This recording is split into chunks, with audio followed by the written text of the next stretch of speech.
এখন বাজে 6টা 6। গোবিন্দ আমাদের স্কুল চলে গেছে। এবার আমি কি করব, স্নান টান তো আগেই করে নেওয়া হয়েছে সব ভোরবেলাতে। তো আমি উঠে শাকসবজি এসব, এবার ছেলেটা চলে গেছে স্কুল, আমি এবার শাকসবজিগুলো রেডি করব, বানাবো, তারপরে মানে আমান্য করব, তারপর আমি খাবার রান্না করতে যাব। তো আগের দিনকার মতন আমি ভাবছি যে জগন্নাথের এখন রথযাত্রা চলছে, তো আমি এই 1 সপ্তাহ, হ্যাঁ মানে যতদিন জগন্নাথ দেব গুন্ডিচা মানে মাসির বাড়িতে আছে, ততদিন আমি জগন্নাথের কোনো না কোনো লীলা কাহিনী ছোটো করে আপনাদেরকে শোনাবো। তা আজকে আমি বলবো যে কাল তো আমি বললাম যে জগন্নাথ কীভাবে মানে হয়েছিল। আজকে আমি বলবো যে জগন্নাথ এই ধরাধামে নিজেকে কিভাবে প্রকাশ করেছে তার কাহিনী। তো আমি মানে জানি না আমি ঠিক মতন বলতে পারবো কি না, তবুও আমি যেটুকু আমি প্রভুদের মুখে প্রবচনে শুনেছি আমি সেটুকুই বলার চেষ্টা করব। তা আপনারা শুনুন, যদি আপনাদের ভালো লাগে তো বলবেন। জগন্নাথ সম্বন্ধে আমি মানে কী আর বলবো, জগন্নাথের অনেক লীলা আছে। হ্যাঁ, জগন্নাথের এত লীলা আছে যে মানে ধারণার বাইরে, আমরা মানে বলে শেষ করতে পারবো না। কিন্তু তার মধ্যেই ছোট একটা কাহিনী, জগন্নাথদেব পুরীধামেই কেন মানে কী করে প্রতিষ্ঠাতা হলো। এক সময় রাজা মানববর অবন্তীনগরের রাজা ইন্দ্রধনু মহারাজ খুব মানে ভক্তিপরায়ণ ছিল তিনি। সে স্বপ্নে আদেশ পেয়েছিল যে আমি হচ্ছি নীলমাধব, হ্যাঁ, তো আমি তোমার কাছে আসতে চাই। তা স্বপ্ন দেখে পরের দিন সকালবেলায় রাজা ইন্দ্রধনু মহারাজ কী করেছে, ঘুম থেকে উঠে, আমরা স্বপ্ন দেখলে কী হয়, আমরা সবাইকে বলি কোনো ভালো স্বপ্ন দেখি যে আমরা এই স্বপ্নটা দেখেছি, সেরকম ইন্দ্রধনু মহারাজও যখন নীলমাধবকে স্বপ্নে স্পষ্ট দেখেছেন, তখন সকালবেলায় ঘুম থেকে উঠে সব যত মানে ব্রাহ্মণ পণ্ডিত আছে সবাইকে ডেকে বলছে যে কী স্বপ্ন দেখেছেন রাজা। তো রাজার এই স্বপ্নের আদেশ কথা শুনে তো রাজা বলল যে আমি তো স্বপ্ন দেখেছি, তো স্বপ্নতে আমাকে নীলমাধব আদেশ করছে, তো তোমরা সবাই যাও, গিয়ে নীলমাধবকে খুঁজে নিয়ে এসো। তো প্রজারা এবং যত পণ্ডিতরা আছে পণ্ডিতরা সবাই রেডি হয়ে গেল, এবং তাদের মধ্যে একজন রাজার ভাইও ছিল, যার নাম ছিল বিদ্যাপতিও গেল খুঁজতে। সবাই আলাদা আলাদা জায়গায় চলে গেল চারিপাশে খুঁজতে।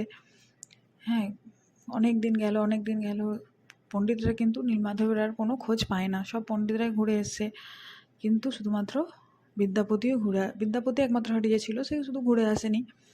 হ্যাঁ, তো বিদ্যাপতি যখন এলো না, তো রাজা তো জল টল খাওয়া দাওয়া সবই মানে বন্ধ করে দিল।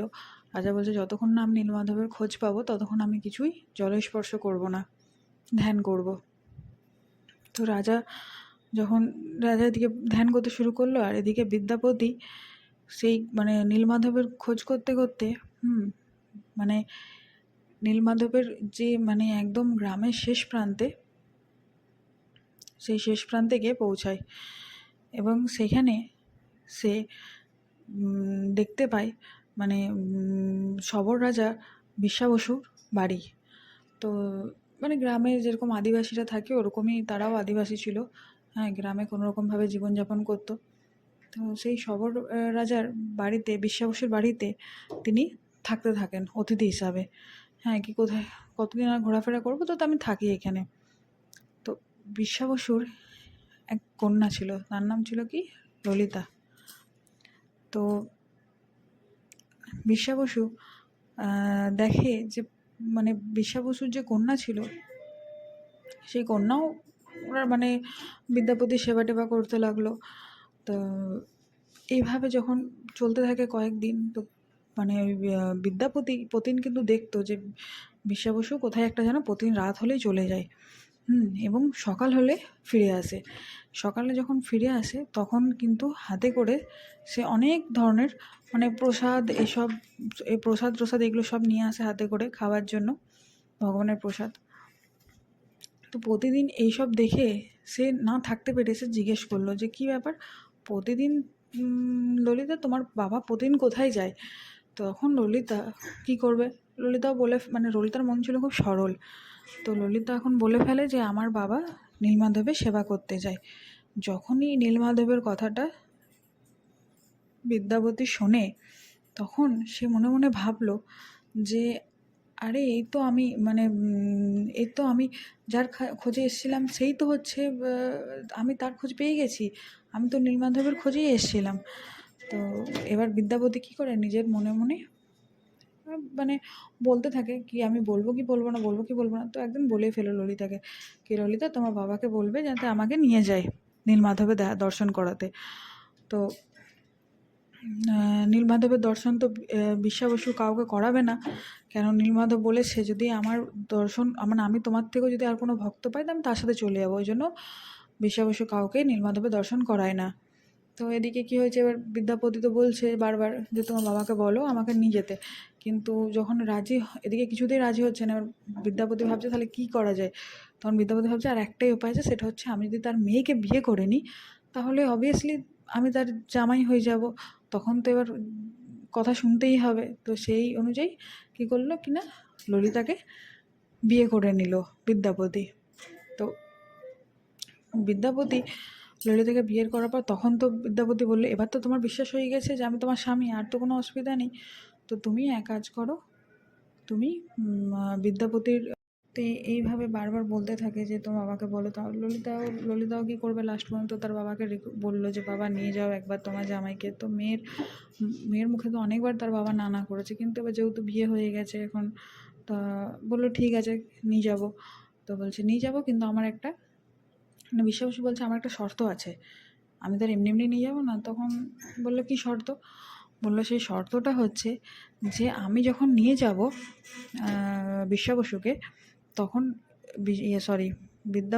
বিদ্যাপতিকে, তখন কিন্তু আমি তার চোখ বেঁধে দেবো, সে কিন্তু কিছু দেখতে পাবে না। তো এই কথা শুনে বিদ্যাপতি বলল ঠিক আছে। হ্যাঁ, তো এবার রাত হলে এবার চোখটা যখন বেরোবে তখন বিদ্যাপতি চোখটা পুরো বেঁধে দিল। হ্যাঁ, কিন্তু বিদ্যাপতি তো খুব একটু চালাকি বুদ্ধি করলো, কী করলো, তার বউ ললিতার কাছে বললো ললিতা তুমি আমাকে একটু সর্ষে দাও তো। তো ললিতার কাছে সর্ষে নিয়ে সে যে পথ দিয়ে তার শ্বশুরমশাই তাকে হাত ধরে নিয়ে যাচ্ছিল, সেই গোটা রাস্তাটার মধ্যে সে সর্ষে ফেলতে ফেলতে যায়, যাতে পরে কখনো আসে তো সে যাতে বুঝতে পারে। গোটা রাস্তার মধ্যে সর্ষে ফেলতে ফেলতে গেছে, এবার গিয়ে পৌঁছেছে নীলমাধবের কাছে। নীলমাধবের কাছে চোখ খুলেছে, দর্শন করেছে। দর্শন করার পর মানে তার মানে কী বলবো, বিদ্যাপতির জীবন একদম ধন্য হয়ে গেছে, সরাসরি নীলমাধবকে দর্শন করছে। মানে নীলমাধবের তেজ এতটাই ছিল, হ্যাঁ মানে সেটা বিশাল ব্যাপার, মানে সাক্ষাৎ ভগবান, হ্যাঁ বিশাল ব্যাপার। তো সেই দর্শন করে সেই রূপ বিয়ে করে খুব খুশি হয়েছিল। এইভাবে নীলমাধবকে দর্শন করার পর দর্শন যখন হয়ে গেছে তখন দেখছে যে তার চারপাশে মানে আরও দেখছে অনেক গাছপালা রয়েছে, কিন্তু তার পাশেই দেখছে একদম বিগ্রহের পাশে একটা কুণ্ড রয়েছে, তার নাম হচ্ছে রোহিণী কুণ্ড। তো বিদ্যাপতির চোখ হঠাৎ গাছের দিকে যায়, সেই গাছে দেখছে একটা কাক, সে অনেকক্ষণ ধরে বসে বসে ঝিমাচ্ছে। তো কাকটা যখন ঝিমাচ্ছে, দেখছে ঝিমাতে ঝিমাতে কাকটা ওই রোহিণী কুণ্ডুর মধ্যে পড়ে গেছে। তো রোহিণী কুণ্ডুর মধ্যে যখন পড়ে গেল কাকটা, তখন মানে কাকটা কি মানে পড়ে যাওয়ার সঙ্গে সঙ্গেই কাকটা চতুর্ভুজ রূপ ধারণ করে মানে সে বৈকুণ্ঠ ধাম চলে গেছে। এই মানে চোখের সামনে এই জিনিসটা দেখে বিদ্যাপতি ভাবছে যে এত তাড়াতাড়ি মানে কোনো রকম কষ্ট না করা সত্ত্বেও সাক্ষাৎ ভগবানের কাছে চলে যাওয়া মানে বিশাল ব্যাপার। তো এসব দেখে বিদ্যাপতিরও মনে হলো যে আমিও নিজের জীবনকে আর রাখবো না, আমিও এইভাবেই সরাসরি ভগবানের কাছে চলে যাব। তো বিদ্যাপতি যখন কুণ্ডে ঝাঁপ দিতে গেল তখন দৈববাণী হলো। দৈববাণী হতে মানে বলল যে তোমার এখনও সময় আসেনি, তোমার এখন অনেক কাজ বাকি আছে, তুমি কাউকে কথা দিয়ে এসছো, রাজা ইন্দ্রদ্যুম্ন তোমার আশায় বসে আছে, সে এখনও পর্যন্ত জলস্পর্শ করেনি, তুমি বললেই তবে সে জলস্পর্শ করবে। তো এই কথাটা মনে পড়ে গেলো, তুমি সেলফিশ হতে পারো না, তুমি মানে সে হয় না, সে ওর কিন্তু নিজের নিয়ে ভেবে নিয়েছিল। তো কী করবে, এবারে এই কথাটা শুনে তার মনে পড়ে গেল যে হ্যাঁ আমি তো রাজামশাই কথা দিয়ে এসেছি। তো সে চলে গেল, কিন্তু মনে আশাটা রয়েই গেছিলো যে আমি যদি এইভাবে ভগবানের কাছে চলে যেতে পারতাম কতই না ভালো হতো। তো এবার বাড়ি যখন ফিরলো তখন আবার সেই চোখ বাঁধাতেই বাড়ি ফিরলো। যখন চোখ বাঁধাতে যখন বাড়িটা যখন ফিরলো, তখন ওকে জিজ্ঞেস মানে ললিতাকে এসে সব কথা বললো যে ওর আসার কারণটা কী ছিল। বললো, আমি নীলমাধবকে দর্শন করবার জন্যই এসেছিলাম, তো এখন আমার দর্শন হয়ে গেছে, আমার কিন্তু এবার রাজামশাইকে যেতে হবে এই খবরটা দেওয়ার জন্য। তো ললিতাকে ছেড়ে সে চলে যায় রাজার কাছে। রাজার কাছে যখন যায়, তখন রাজামশাই এই কথা মানে যা যা রাজামশাই স্বপ্নে দেখেছিল সব গিয়ে পরে তাকে রাজামশাইকে বলল। রাজামশাই বলার পর রাজামশাই তো খুব খুশি হলো। রাজামশাই কী করলো, সবাই যত মানে পুরো রাজ্যবাসীকে একদম যত পণ্ডিত মন্ত্রী প্রজা সবাইকে নিয়ে চলে এলো কিনা নীলমাধবের দর্শন করতে। এবার নীলমাধব কি বলেছিল যে রাজামশাইকে রাজামশাই শুধু আসতে, কিন্তু রাজামশাই কী করলো, গোটা গ্রাম মানে রাজ্যবাসীকে নিয়ে চলে গেছে। তা যখন এসেছে এবার আস্তে আস্তে অনেকটা দূর, তো মানে যেহেতু গ্রামের একদম মানে রাজ্যের একদম শেষ প্রান্তে, তো অনেক মানে ওরা হেঁটে হেঁটে পুরো মানে আলান্ত হয়ে যখন পড়েছে, তখন ওরা এক জায়গায় রেস্ট নিয়েছে। সে রেস্ট যখন নিচ্ছে, তখন কী হয়েছে, সেখানে নারদমণি চলে এসছে। নারদমণি আসার পর নারদমণি যখন এসছে, তখন নারদমণি তখন রাজামশাইকে বলেছে, তুমি এত রাজ্যবাসীকে নিয়ে এসছো, তোমাকে কিন্তু ভগবান, তুমি কিন্তু নীলমাধবের দর্শন পাবে না। কিন্তু রাজা তার কথাই বিশ্বাস করে না। তখন রাতেও আবার আকাশবাণী হয়েছে, তখন রাজাকে বলেছে যে তুমি এতজনকে নিয়ে এসছো, তুমি কিন্তু আমার দর্শন পাবে না, ঠিক আছে। তুমি যখন এই রাজা তাও কিছু কানে না করে সে পরের দিন সকালে উঠে আবার হাঁটা শুরু করেছে নীলমাধবের উদ্দেশ্যে। এবার নীলমাধবের যাবে কি করে, চোখটা তো তখন বিদ্যাপতির বাঁধা ছিল, কিন্তু ওই যে বললাম সর্ষে নিয়ে গেছিলো হাতে, সেই সর্ষেটা ফেলতে ফেলতে গেছিলো, সেই সর্ষে থেকে মানে এতদিনে গাছ তৈরি হয়ে গেছে। সেই গাছ পুরো মানে যেখানে যেখানে মানে সর্ষে ফেলেছে সব জায়গায় গাছ তৈরি হয়েছে। সেই গাছ যে সেই সর্ষে গাছ দেখে দেখে দেখে দেখে নীলমাধবের কাছে পৌঁছে গেল। যখন নীলমাধবের কাছে পৌঁছালো, তখন দেখলো নীলমাধব আর সেখানে নেই, নীলমাধব উধাও হয়ে গেছে। এই এই জিনিসটা দেখে বিশ্বা বসু এবং মানে কী বলবো, রাজা ইন্দ্রদ্যুম্ন মহারাজ তখন মানে ভেঙে পড়ে। তারা প্রচণ্ড আসে। ইন্দ্রদ্যুম্ন মহারাজ বলল, আমি আবার কিছু খাবো না, আমি আবার তপস্যা করব। তো সে আবার তপস্যা শুরু করে। তখন আবার ভগবান তাকে আবার স্বপ্নাদেশ করে, বলে, তুমি এত কষ্ট পেও না, আমি তোমাকে দর্শন দেব, কিন্তু তুমি বাড়ি যাও। তুমি বাড়ি গিয়ে তুমি তুমি সমুদ্রে স্নান করতে যাবে। তুমি তখন বললো মানে ওর ভগবান ওকে স্বপ্নাদেশ করলো, হ্যাঁ, যে তুমি বাড়ি যাও, তুমি সমুদ্রে যাবে এবং সেখানে সমুদ্রে যখন স্নান করবে পাখি মোহন হচ্ছে যেখানে সমুদ্রের মানে মিলন ঘটে, যে পাখি মোহনে যখন তুমি স্নান করবে, তখন ওখানে দেখবে তুমি 4টে কাঠ ভেসে আসবে।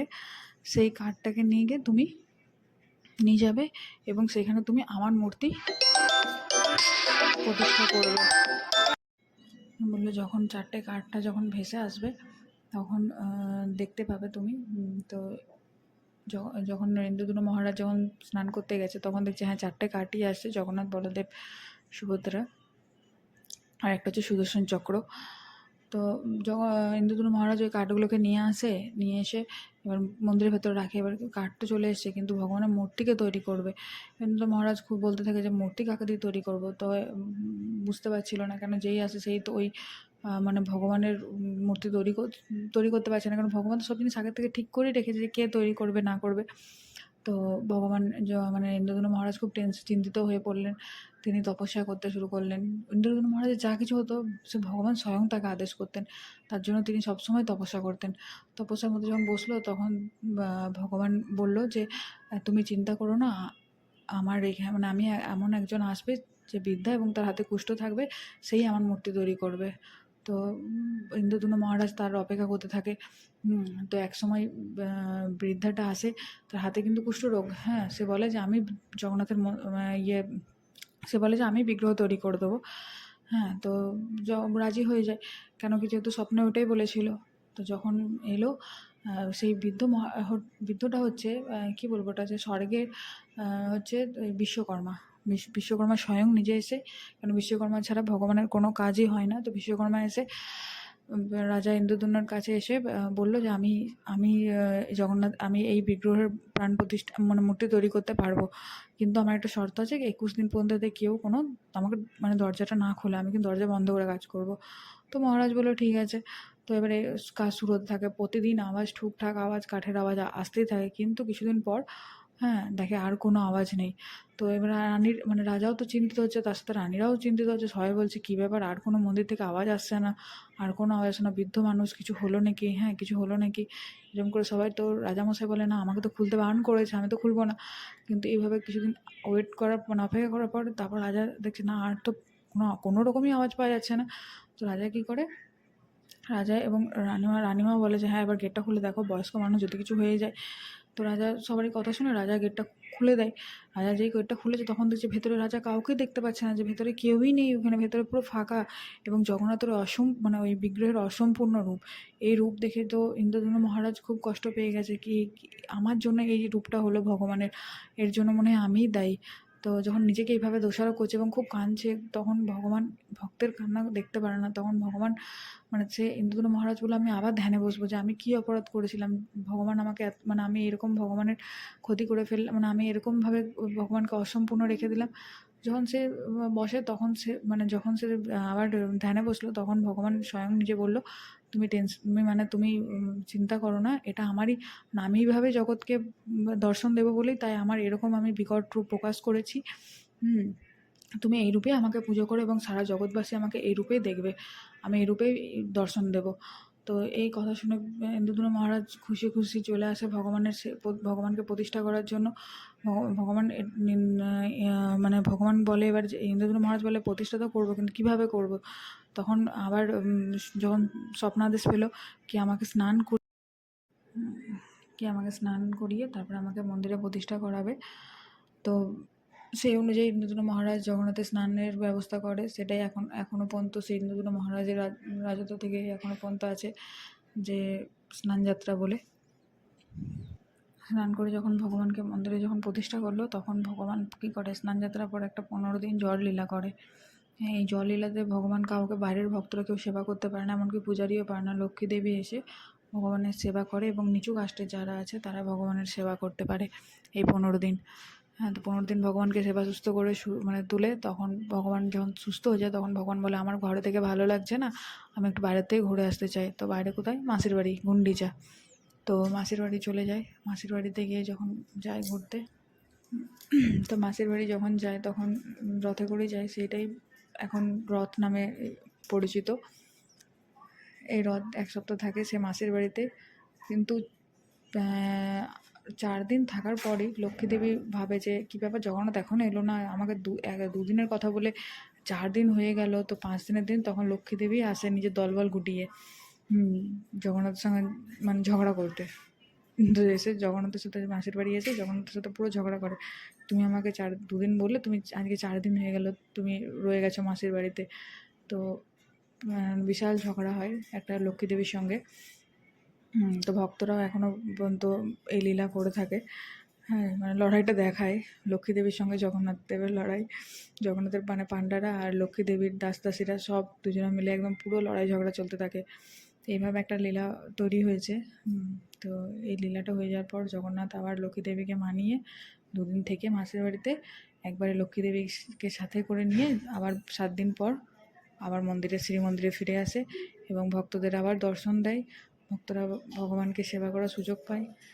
আর বেশি কিছু বলবো না, জগন্নাথের লীলার সম্বন্ধে অনেক কিছুই আছে, বললে আর শেষ হচ্ছে না। যাই হোক, আমার রান্নাবান্নাটা এখন হয়ে গেছে, আর কিছু বাকি নেই।